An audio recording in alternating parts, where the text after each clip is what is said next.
So, in Nectar of Devotion, in chapter 49, Srila Prabhupada explains this briefly by quoting Srila Rupa Goswami from Bhakti Rasamrita Sindhu. So, one of these elderly gopis were friends of Mother Yasoda. They came and told Mother Yasoda, "My dear Yasoda, your son is very cunning." So Mother Yasoda's feeling, how can you say that my son is cunning? It's a very lower natured word, you know. So Yasoda says to her friend, "Do you know who his father is?" And then the elderly gopi said, "Everyone knows that his father is the king of the cowherds." Yes. And you are saying that Nanda Maharaj's son, who's my son, is cunning? Is Nanda Maharaj cunning? No. Nanda Maharaj has all good qualities. See? So how can you say my son is cunning? My son is never cunning. You're trying to bring bad name to our household? We have brought our Krishna very nicely up, you know. We have trained him as a good son. Anyway, why are you saying he's cunning? She was curious, you know. So the elderly gopi said, "Yes, you stopped me before I could complete." He's so cunning that he has stolen a lump of butter from my home. One lump. Mother Yasoda started laughing. He is cunning because he stole a lump of butter from your home?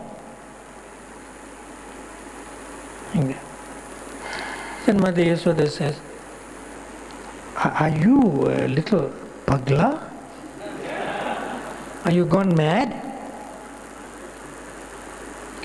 If any child walks into anybody's home, including my home, and just comes and takes one lump of butter without permission, is that cunning?"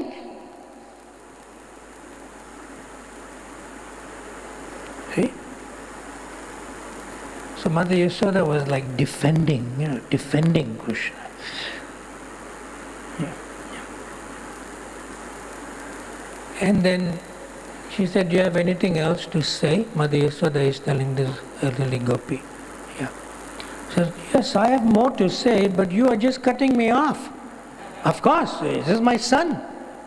I'm not defending him. He is not like that. And anyway, if he took one lump of butter, what is the big problem? Any child can go in anybody's home and take. He's not stealing. Children are like that.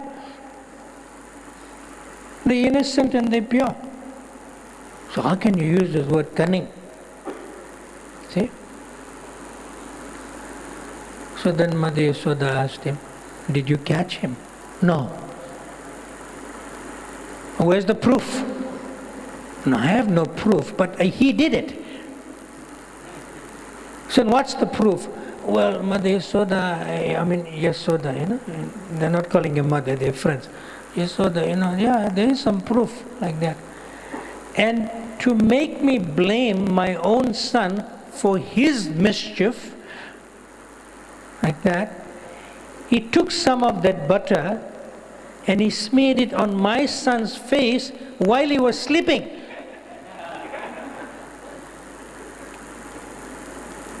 Then Mother Yasoda started laughing. When you laugh, it's like you're insulting the person, right? And she started laughing. "Oh, really? My son did that?" My son is Suchi. My son is Suchi, is the personification of cleanliness. Maybe your son needs to learn from my son. Yasoda is saying like that.